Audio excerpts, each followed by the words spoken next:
Annyeonghaseyo, hello guys, welcome back to our vlog. I am Ara. And I am Yumi, and we are the co-sisters for today's vlog. Ayan, it's another day and another vlog na naman po kami today guys. After school, we went to SM Talbastagan because today is our tita's birthday. And she invited us para mag-dinner dito sa buffet, Feast and Fire. This is located pala in SM Talbastagan. They are checking Yumi's height. If she is 3 feet below, then she is free. Yumi is 5 feet and we will pay half price sa kanya.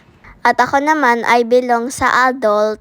Kaya ang binayad namin 649 per head. At ito pala yung loob neto guys, ang daming foods. And we are starting to get food. We get sushi. They have Korean, Japanese, and Philippine food. Sa daming pagkain, di ko alam anong kukuhanan namin ni Yumi. Na-amaze kami ni Yumi sa mga dessert. And we first get cupcakes, chips, and happy birthday Tita Joy. At binigyan pala nila ng free cake para kay Tita Joy. And they are starting to sing happy birthday. Happy yan, iiyak na ba yan? Happy birthday, Tita Joy, and I wish you have a good blessings and you don't be sick anymore. I love you. Thank you for caring us, Tita Joy. Ayaw pagsakit-sakit para dili kami sad. Thank you sa sugugan, perme. At nag-start na kami kumain ng ice cream ni ate and we put sprinkles, marshmallow, and chocolate syrup. Sobrang happy kasi unlimited ming bulol at nakailan balik kami dito sa ice cream area. Thank you po sa pa-dinner Tita Joy. Busog and happy tummy na kami. And we went to Mr. Parks to buy cake for Tita Joy. And we sing again happy birthday. Happy birthday Tita Joy. I wish Tita Joy have good health and never be sick. And more birthdays to come. And si Yumi naman, nagpunta sa Miniso dahil gusto niya bumili ng hand cream dahil nagtampo siya kanina at umiyak. Because Yumi money is not fit, that's why Mommy give Yumi 100 pesos. Gusto niya bumili na ito para same sila ng classmate niya. Ayan, masaya na si Yumi Pig. Thank you, Mommy, for buying me this one.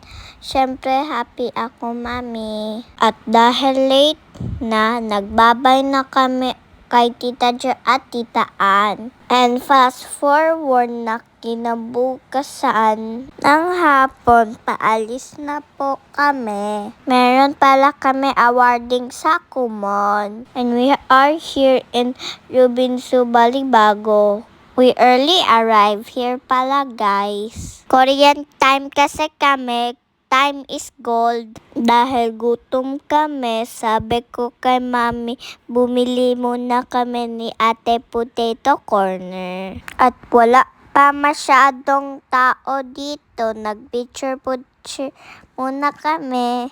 At dito po kami nag-upo sa harap guys. Anyways, our chair have our name. The student and parent have their own assigned chair. Sobrang pretty ng mami ko. Mana talaga kami sa kanya. Other student arrive and mag-start na yung program. I have gold medal in math because I am in 3 years ahead of school grade level.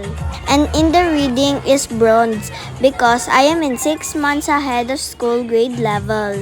Also, Yumi got bronze because she is in 1 year, 5 months ahead. Ayan guys, nagsayawan na kami lahat dyan. Aba, sobrang saya, may pa dance number pala sila teachers. Also, Teacher Cindy got a special award. Teacher Cindy is our common teacher. 4 years na po pala si Teacher Cindy nagturo sa akin. Malapit na matapos yung program. This award we dedicate po pala kay Mami. Thank you sa hard work and guide and pag-remind sa amin, Mami. Shoutout po pala sa mga common teachers, friendship. Thank you po sa lahat ng teachers and congrats all students. Next year again. Salamat sa pagtanaw. Please like, follow, and share po. That's all guys. Thank you for watching. See you in our next vlog. Bye!